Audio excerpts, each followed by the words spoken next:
ओमराजे निंबाळकर म्हणाले, एकनाथ शिंदेंच्या नेतृत्वात काम करणार. आदित्य ठाकरेंची पहिली प्रतिक्रिया.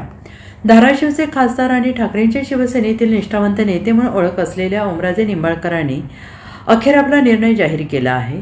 ओमराजेंनी धाराशिवमध्ये आपल्या कार्यकर्त्यांशी संवाद साधत आपली भूमिका मांडली आहे. तसेच कार्यकर्त्यांच्या भावना ऐकून घेतल्या. त्यानंतर आपण एकनाथ शिंदेंच्या नेतृत्वात शिवसेना पक्षात काम करणार असल्याचं जाहीर केलं. त्यामुळे ठाकरेंच्या फुटीर खासदारांच्या गटात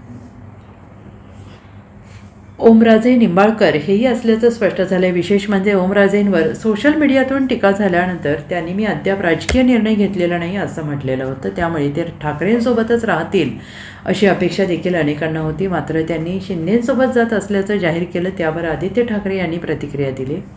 एकनाथ शिंदे साहेबांच्या नेतृत्वात मी काम करणार, शिवसेना पक्षात प्रवेश करतोय अशी घोषणा खासदार ओमराजे निंबाळकर यांनी धाराशिवमधील गोवर्धनवाडीतून केली आहे.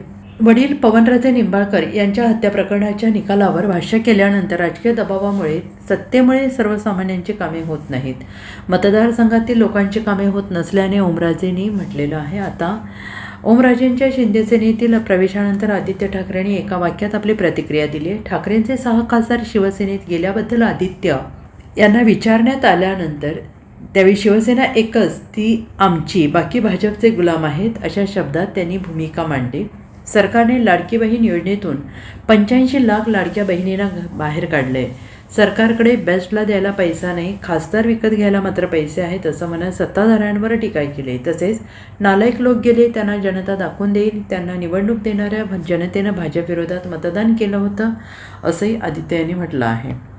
मला वाटतं शिवसेना शिंदेगत वगैरे नाही, एकच शिवसेना ती म्हणजे शिवसेना उद्धव बाळासाहेब ठाकरे पक्ष. दुसरे आहेत ते भाजपचे गुलाम आहेत. आणि ह्याच्यात आपण पाहिलं असेल, हे जे विकाऊ लोक आहेत जे आज तिकडे चाललेले आहेत, जनतेने पाहिलेलं आहे की आज लाडक्या बहिणी 85 लाख लाडक्या बहिणींना त्या योजनेतून बाहेर काढलेले आहे. आज शेतकऱ्यांची कर्जमाफी, म्हणजे आम्ही कर्जमुक्ती केली, कर्जमाफी बोलतात, ती देखील पूर्णपणे होत नाही, ती फसवी होत आहे. एका बाजूला बीएसटीला द्यायला पैसे नाही, दुसऱ्या बाजूला आपण पाहतोय जे कामं चालली आहेत महाराष्ट्र राज्यामध्ये ती बिलं काढली नाही जात आहेत.